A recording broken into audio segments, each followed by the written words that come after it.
Hey guys, welcome to another episode of Amber Unfiltered. Today I wanted to talk to you guys about Love and Hip Hop Miami. Um, I wanted to talk to you guys about why I'm not watching season 7. I don't know, is it the final season or is it not? Because I'm hearing mixed things like, oh, it is, and then other sources are saying not.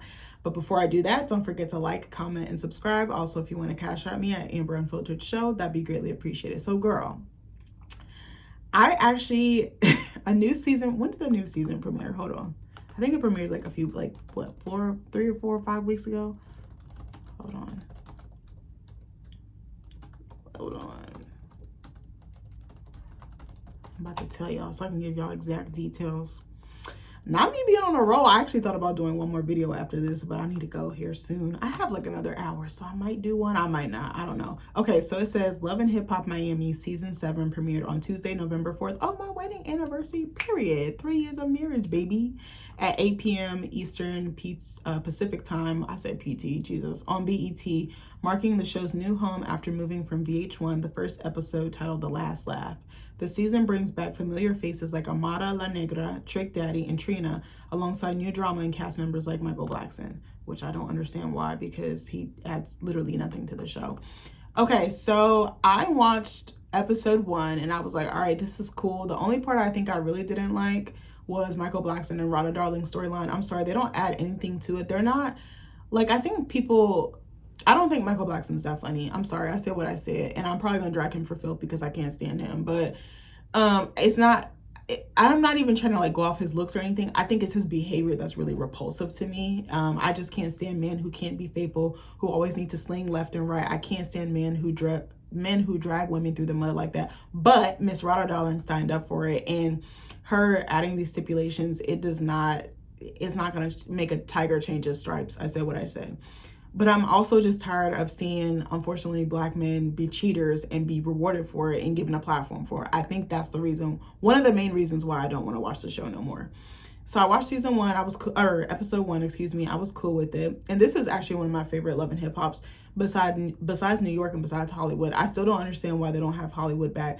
But out of all of them, I actually really used to like, did I really used to like Atlanta? I used to watch Atlanta religiously. I stopped because I was so tired of Kirk and Rashida. I was so tired of just the same old, same old. Nothing was really changing and nothing was really exciting. I also didn't understand why they put Yandy and Mendeecees on there. Yandy should have just stayed with New York and should have been done with it. Because Yandy really be playing dumb like Boo Boo the Fool, but she really be knowing what's tea. And the fact that these women be going outside for these men is just crazy to me. I'm never going outside behind a man. I'm sorry. I don't care if you're my husband. I don't care if you're my family. Like, I can replace you. Like, I'm sorry. That sounds so bad. Like, my husband now, like, I don't think I will ever, like, divorce him or anything. But if he did some fuck shit, I would really have to reevaluate. Like, it would be hard. It would be difficult because I really do feel like he's the love of my life. But I said what I said. So, but he's not that type of guy. Like, he's very good-hearted. He's very pure. He, like, really believes in marriage and, like, long-term commitment. And so do I. So, anyways, oh, my God, my back is killing me. I did PT earlier, and she did this. I'm not going to tell y'all what she did, but that shit hurt.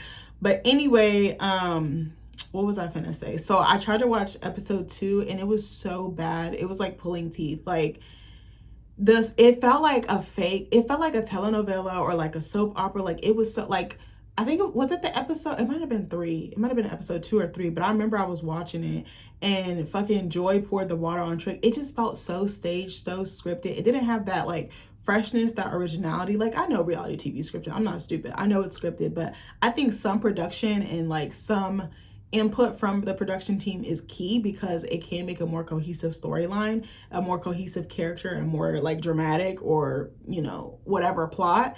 But I'm like, Amara, you're still being delusional. You're still chasing after a man who clearly doesn't want you. The fact that she's like still pining over him, the fact that she like plays dumb, like she doesn't know what she did, like, it really bothers me because I actually really, really liked Amara. And I feel like this whole I'm a renegade and I represent Black power and this, that, and the third, I feel like it's all an act because everything you're doing is the antithesis of that. And it makes me sad because I really think that she suffers from poor self-esteem and very, very low self-esteem. And I hate the fact that, I don't know, she acts like she's good, but she's really not. I'm like, you know how that like Trey Songz, and I know Trey Songz is toxic, but I'm just using this as an example, like how he says Mr. Stereo Girl, Mr. Stereo Ninja, like that's really her. And I think a lot of these women don't love themselves and they don't value themselves, and that's hard for me to watch as a viewer because I see myself in them, but I didn't stay in that. I did the work and I'm still working and still a work in progress. But it's really sad seeing Black women devalue themselves like that, and it's really sad seeing Black women take ain't shit ass men, get pregnant by them, get engaged to them, get cheated on by them. Like, it's really disheartening to watch. Like, I love reality TV down, but it's like, also, why do you give cheaters platforms? If you're cheating and fucking around and doing all this, why would you think that that's okay to show? I would probably edit it out, or at least pull the cast member to the side and let them know what's tea before I produce it and before I air it, which who knows, maybe that is going on behind the scenes. I hate that other women fight other women over guys who clearly aren't shit, who clearly aren't going to change, and clearly are going to have their cake, their ice cream, their sprinkles, their fudge, their caramel, whatever the fuck you want to call it. Like, I'm just so sick of seeing that, because I was like, I know there's some good Black men out there. I know there's some faithful Black men out there. I know there's some Black men that will worship the ground their Black wives or their Black girlfriends walk on. Like, I know it's possible. And why do we keep saying the same thing over and over again? And I know I contribute to the problem by watching shows like this, so I can call myself out. But I think also it's just boring. Like, I don't understand why Miami Tip is coming for Amada's neck like that, and why she's inserting herself in something that doesn't have to do with her. I also feel like Trick is really problematic, because I'm like, bro, you have not changed since you've come on this show. He's probably been like this his whole entire life, if not the last 15, 20 years. Like, it's like, aren't you tired of sleeping around? Aren't you tired of being in a strip club? Aren't you tired of drinking yourself to death? Aren't you tired of like activating episodes of lupus? Aren't you tired of basically being on the cusp of death? Like, aren't you tired of that? And he has all these rules and regulations, and I'm like, have you looked at yourself? Have you looked in the mirror? But also, have you looked at your behavior? Like, and then, I don't know, and then, oh my God, it's just so problematic. Like, and I feel like none of these people have evolved, like, at all. There's so many other characters I could talk about, but even, I'm like, I always wonder, like, what are they doing when they're not on camera? What are they doing when they're not being filmed? Like, hold on, I just came up with the idea. Hold on. I forgot I had a story idea or a video idea. I was thinking about doing one about Ray J and Princess, because I was really concerned after I saw that live that they did on New Year's, or not New Year's, I'm sorry, on Thanksgiving. How do you get arrested on Thanksgiving? But it's like, these people, I know, again, it's a show. I know it's scripted. I know there's a whole team behind it, but none of them have really grown. And it just, I don't know, it just feels so forced. It feels like they really didn't need this season, or maybe they should have went back to the drawing board and maybe re-recorded some things, reshot some things. I actually put into Google, is Love and Hip Hop Miami still good? It says whether Love and Hip Hop Miami is still good is subjective. With recent seasons getting mixed reviews, some fans feel it lost its realness, becoming too scripted and dry with stale storylines, while others found season 5, 2024, a return to form with great drama and new faces, though season 7 is reportedly the final one, suggesting the franchise might be winding down. Also, they always replacing people. I don't like, I think Sonya is talented, but I don't think she has a place on there. I don't think Pinky Doll has a place on there. Pinky Doll is very boring to me. She also gives very thirsty for attention and for clout. I don't think she has any talent, and she's lucky that anybody would want to manage her raggedy ass. I'm sorry, I said what I said. She is the type to stab her own family in the back, which she did with her sister by sleeping with her sister's man and then producing evidence of said affair. I don't like that. I also don't like how these people have like a grand sense of self or an inflated ego. I'm like, we only know you because you're on our screens. We don't know anything that you're doing outside of this. Do you have any projects outside of this, show? Like, I feel like some of them do. Like, I feel like Amada does. I feel like Shay does.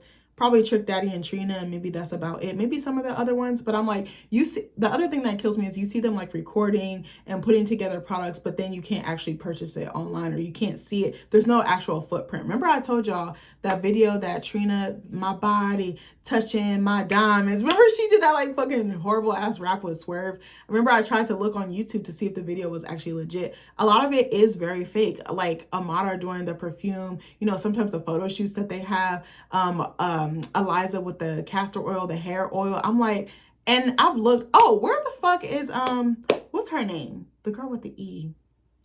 Eliza, the one that, Estelita. I was like, where's she at? Like, and I know it's probably still the beginning of the season, but you get used to seeing some of them. Some of them are really toxic, and I'm like, I don't want to see them, but I'll see you because I at least know you. I was like, where's Estelita? Where's Zoe? Like, I'm like, I know these characters. I don't know these new characters. I have been watching reviews. I watched the Dollhouse Reacts. She does really good reviews, and she's very funny. it makes it funnier because of her commentary, but two, she be doing impersonations of their voices. Also, I'm so tired of like the Jezebel side chick thing. That is so toxic for us because not every Black woman is comfortable being a side chick, and not every Black woman is reduced to just being a side chick. Black women are more than capable of being in healthy romantic relationships, healthy engagements, healthy marriages. I'm so tired of people like Gael getting platforms. Yes, she's funny. Yes, she makes for great TV because she doesn't give a fuck. But it's nasty to me that you would stab your castmate or your coworker in the back just to get a nut, just to get a lick. And I'm just like, she's so trifling to me. I actually was like, where the fuck is Marlon? Like, I was like, where's Marlon? Like, I want to see him. Yes, he's raggedy. I know I just said that I don't want to see Black men out here cheating or Caribbean men out here cheating. But I'm like, he makes for good TV. Flo's family makes for good TV. Flo herself, I'm cool off of Gael. But Marlon is very entertaining. Like, but it's like, that's kind of bad because I guess that's platforming someone who's toxic at the same time, which is what I just said. But some people just really do make for good TV. They're just very entertaining. They don't give a fuck. They're themselves. They be doing the most, and you be like, all right, cool. Also, sidebar, I'm drinking my fucking orange LaCroix. I need to take a sip because I've been talking for like a good hour, I think. Hold on one second, y'all. But they keep switching out characters, keep introducing new characters. It kind of gives me whiplash. I'm like, and none of these people that you're adding even give any juice to the story, any squeeze to it. So it's just like, okay. But yeah, some of the other points are that it's stale and scripted. Some viewers feel the drama is fake, repetitive, and lacks the original raw feel of earlier seasons with cast members repeating storylines from other cities. Literally, Amada's the same, Shay's the same, chasing ain't shit ass men, getting pregnant by them, trying to work their relationship out, ditching all their friends, cutting off all their friends, fighting with their cast members. It's just the same stupid shit. I was like, I would love to see Black women get along on my television screen in 2025 and 2026. I know that's delusional because it's reality TV. And then it's like all this mean girl shit going on, like that he said, she said, and then setting up scenes with characters that don't really make sense, like setting up powwows and like sessions to hash shit out. I'm like, that doesn't make sense. Why is Joy's sister having a sit down, supposed to be coaching Eliza, Amada, and Shay on repairing their friendship or their sisterhood, and then she's telling about how she betrayed her sister or how her sister betrayed her. I also don't like Joy's sister. She's messy as hell, and I'm like, why did you wait until now to come out of the woodworks? You had ample time. You had almost 10 years to come out, and now you choose to come out. And I'm like, you're supposed to be a godly woman. You're supposed to be a covered woman. You're supposed to be in one or in covenant with God, and you're out here doing messy hoe shit. Like, I was like, that doesn't make sense to me. Also, I can't stand Trina. I'm sorry. I think I'd rather watch paint dry because she doesn't add anything to the show. I mean, but it's like I'm also used to her. She's a fixture. I think she's just doing it for the check, for real, for real. And now her raggedy ass husband's probably getting paid. Casting issues, it also says some feel there are too few main cast members, or they're bringing in people from other shows, making it feel dry compared to older seasons with bigger cast. I actually miss JoJo being on there. I miss Prince being on there. I know Prince wasn't shit, but again, he was very entertaining. I would rather have seen him do the poppy shampoo than the cheating stuff, but he was just entertaining. You know, people are delusional on these shows. They have they're psyched because they're on TV. They're hyped. They're like, I'm visible now, but I actually, some of the, like Bobby, like I feel like they reduced Bobby to like a CD character. And I was like, Bobby had a bigger storyline. Like, where's his career going? How's the relationship with his dad? Like, I did like the more vulnerable and like real storylines. I know that they're produced and they're teased out, but I did like some of, you know, the things that they actually went through because I actually felt like I got to know them. Some of them were sharing really deep and heavy things. It says arguments for it still being good or improving. Season 5, 2024, which was last year, praise. Or was it season 6? No, it's season 7. Okay, anyway. So many fans love season 5, calling it a top tier season with great new cast members like Zoe, Eliza, Von Shay, and good personal and music drama. Still entertaining despite criticisms, many still find it a good watch, enjoying the music, culture, and drama, especially with figures like Trick Daddy, Trina, and Bobby Lights. Yeah. It says Love and Hip Hop Miami aired its 7th and final season in late 2025, moving to BET, with some considering it a juicy farewell, while others are ready for it to end. So I don't know. It says if you enjoyed the earlier, messier seasons, you might find the newer ones less authentic. And I think that's what it's missing. Like Miami had like a certain pulse. It had a certain flavor. It had a certain culture to it. It had like a certain style or finesse or just taste, a style to it. And it says, however, if you enjoy current reality TV drama and appreciate strong personalities like Bobby Lights and new additions, you might still find it worth watching, especially season 5, which many thought was a hit. Also, what's that girl, Ching Diamond? She was so bird brain to me because I'm like, you're again chasing a man that ain't shit, that don't have shit to offer you. And then she was like putting her career on the back burner when her mom was literally staying back at her in her hometown to watch her daughter so she could blow up, so she could grind. Like, I just hate seeing a woman lose sight of herself because of a raggedy ass, dusty ass man. And same thing with Zoe. And I hate that they pitted two big black beautiful women against each other. I actually miss Zoe. I was like, she kind of had that Debbie Downer spirit, but I think she had a lot going on in her world. It was kind of nice seeing Zoe kind of climb a little bit, and then it just kind of was like,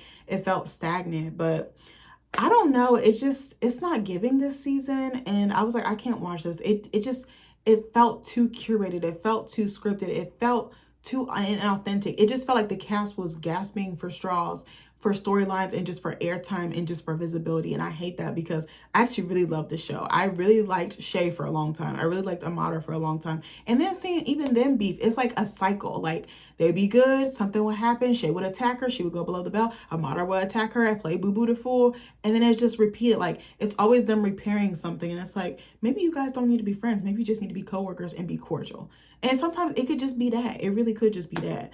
But anyways, I can't think of anything else, but this season just really pissed me off. And I was like, I was really excited for, actually, I wasn't excited for it. I was like, I'm gonna watch it. I didn't even know it was coming out till like a few weeks before because I really didn't see any promo. It just kind of felt like they made this season just to make it. I think that's the thing that I was really getting to. Like, it didn't feel like there was genuine intentions or genuine like excitement or like engagement with this season. And I just fucking hate that because I love the franchise. I don't know what the fuck I'm gonna watch. I don't like Real Housewives anymore. I used to watch Real Housewives of Atlanta, but it was like the same things. These black women just being pitted against each other, just doing messy, tacky shit, and I fucking hated it because I was like, not all black women move like that. I would never treat my friends like this. Yes, it's a show. Yes, it's entertainment, but I do think that you could still have some good characters, some good storylines, and engage your audience and keep your audience, like retain it. But anyways, I love you guys, and I'll see you in the next video. Bye.